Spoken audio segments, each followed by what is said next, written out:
पहले ज़मानों में बादशाहों के दरबार कैसे होते थे, उनके दरबारी और अंदर का माहौल कैसा होता था। बादशाहों के ठाठ बाट हमारी नस्ल अपनी आंखों से कभी मुशाहिदा नहीं कर पाएगी, लेकिन मिर्जा तसद्दुक हुसैन उर्फ सिद्दीक जायसी ने बर्रे सगीर के आखिरी दरबार का आंखों देखा मंजर अपनी किताब दरबारे दुर्बार में पेश किया है। ये हैदराबाद दक्कन के आखिरी निजाम मीर उस्मान अली खान के दरबार की कहानी है। सिद्दीक जायसी उनके साहबजादे मुअज्जम जाह के मुसाहब थे। ये एक ऐसा दरबार था जिसमें जोश मलीह आबादी, अख्तर मीनाई, नवाब अख्तर यार जंग, शौकत अली खां फानी बदायूनी और माहिरुल कादरी जैसे शोहरा बतौर दरबारी शायर मुलाजिम थे।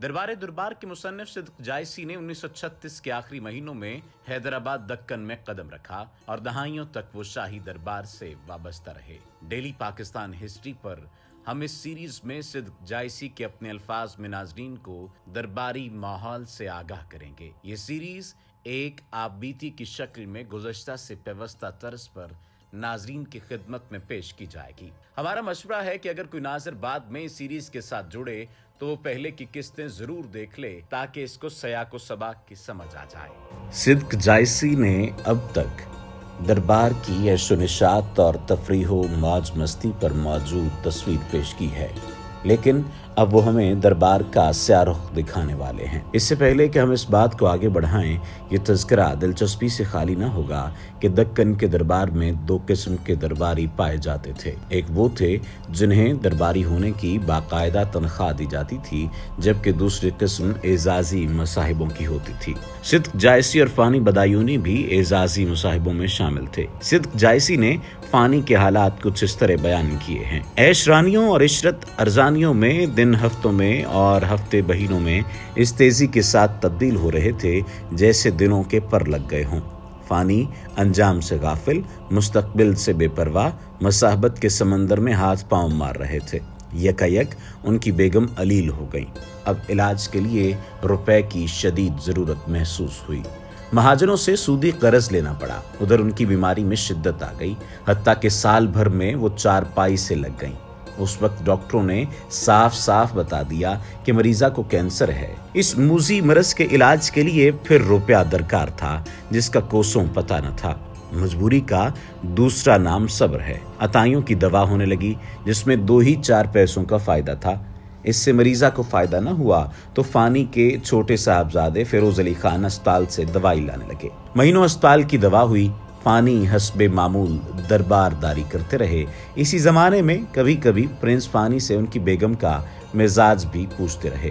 फानी अर्ज करते हालत अच्छी नहीं, मालूम नहीं फिद्वी यहाँ से वापस जाकर उन्हें जिंदा भी पाता है या नहीं। उसी पर यह जिक्र खत्म हो जाता। यहाँ तक कि मुहर्रम का महीना आ गया और 12 दिन के लिए तमाम दफातर और मदारस बंद हो गए। मुहर्रम की 7वीं तारीख को मैं नहाकर गुस्ल खाने से निकला ही था कि श्याम साहब तशरीफ लाए और उन्होंने ये इत्तला दी कि कल रात को फानी साहब की अहलिया का इंतकाल हो गया। जनाजा तैयार है। मैं शेरवानी पहनकर फौरन फानी के घर गया, जो मेरे घर से 5 मिनट की राह पर था। जनाजा जब कब्रिस्तान पहुंचा तो मैंने उन आदमियों को शुमार किया जो जनाजे में शरीक थे।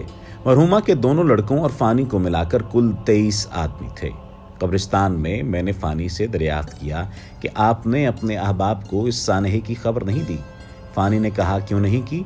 अलसुबही महाराजा कृष्ण प्रसाद को, प्रिंस को, अमक जंग को, ढमक जंग को टेलीफोन पर इत्तला दे दी थी। जानबूझकर ये हजरात तगाफुल बरते हैं तो इसका क्या इलाज? पहली मर्तबा मुझे फानी की इस कमजोरी का पता चला कि वो बदकिस्मती से अपने अहबाब में सिर्फ खिताब याफ्ता ओहदेदारों या शहर के उमरा और रऊसा का ही शुमार करते हैं, जो सिर्फ महफिलों या अपने घरों पर महज उनके कलाम पर वाह वाह करने ही के जिम्मेदार हैं। इससे ज्यादा फानी से कोई वास्ता नहीं रखते।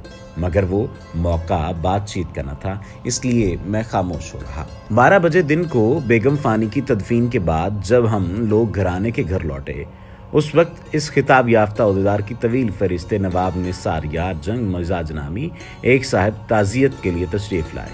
वो भी इस बिना कर कि वो अपने ओहदे से रिटायर होकर खाना नशीन हो चुके थे और शहर में उनका कोई खास वकार बाकी न रह गया था।